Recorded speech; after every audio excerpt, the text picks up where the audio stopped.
Hi friends, welcome to Kavitha's kitchen. இன்னைக்கு நம்ம கிச்சன்ல ஒரு ஸ்வீட் ரெசிபியா சேமியா கேசரி எப்படி செய்யறதுன்னு பார்க்கலாம் வாங்க.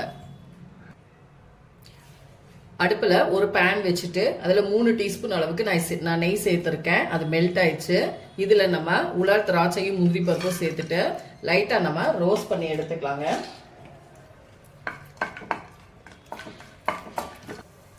இப்ப முந்திரி உலர் திராட்சை நல்லாவே நமக்கு ரோஸ்ட் ஆயிடுச்சு. இதை நம்ம ஒரு பவுலுக்கு எடுத்துக்கலாம்.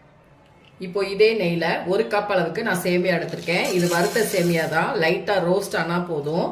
நீங்க வறுத்தது வறுக்காத எது எடுத்திருந்தாலும் நெய்ல அந்த சேமியாவுடைய வாசம் வரணும். அந்த அளவுக்கு நீங்க வறுத்து எடுத்துக்கோங்க.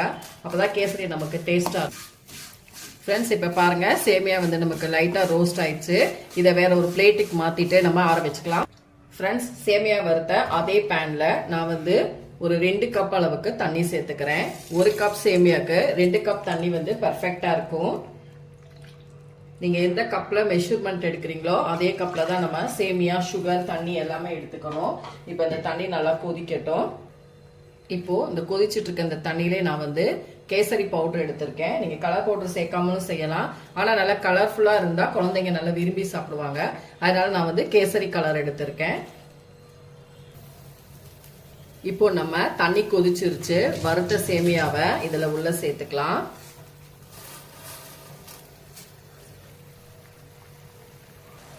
ஃப்ரெண்ட்ஸ், நமக்கு சேமியா நல்லா வெந்துருச்சு. தண்ணியெல்லாம் வத்திட்டு இப்போ 3/4 கப் அளவுக்கு நம்ம ஜீனி சேர்த்துக்கலாம். 1 கப் சேமியாக்கு 2 கப் தண்ணி சேர்த்துக்கோங்க. கூடவே 3/4 கப் ஜீனி எடுத்துக்கோங்க. ஜீனி சேர்த்ததும் கொஞ்சம் நமக்கு இலகும், அப்புறம் கெட்டி ஆயிடும். அடுப்பை ஃபுல் ஃப்ளேம்லேயே வச்சுக்கோங்க. இப்படி கிண்டிகிட்டே இருங்க.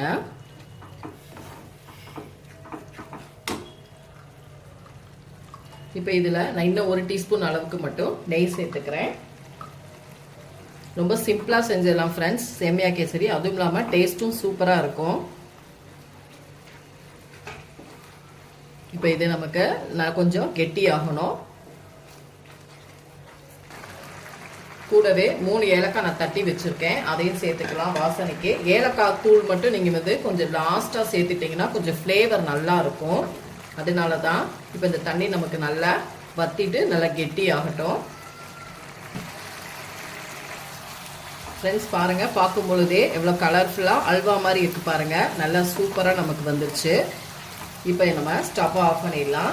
இது தண்ணியா இருக்கு நீங்க நினைக்க வேணாம். ஆறுனதுக்கு அப்புறம் கெட்டி ஆயிரும். நெய்யில வறுத்து வச்ச முந்திரி பருப்பு, திராட்சையை சேர்த்துக்கலாம். அவ்வளவுதான். அருமையான ஒரு சிம்பிளான சீக்கிரமே செய்யக்கூடிய சேமியா கேசரி ரெடி ஆயிடுச்சு. இப்போ நம்ம ஸ்டவ் ஆஃப் பண்ணிக்கலாம். பாருங்க ஃப்ரெண்ட்ஸ், அல்வா மாதிரியே இருக்கு பாருங்க, எவ்வளவு சூப்பரா இருக்குன்னு. இப்போ இதை நம்ம பவுலுக்கு மாத்திக்கலாம்.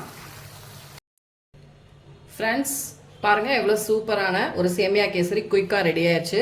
நீங்களும் இதே போல செஞ்சு பாருங்க. செஞ்சு பார்த்துட்டு என்னோட வீடியோஸை லைக் அண்ட் ஷேர் பண்ணுங்க. மறக்காம கவிதாஸ் கிச்சனுக்கு சப்ஸ்கிரைப் பண்ணிக்கோங்க. கூடவே பெல் பட்டனை கிளிக் பண்ணுங்க.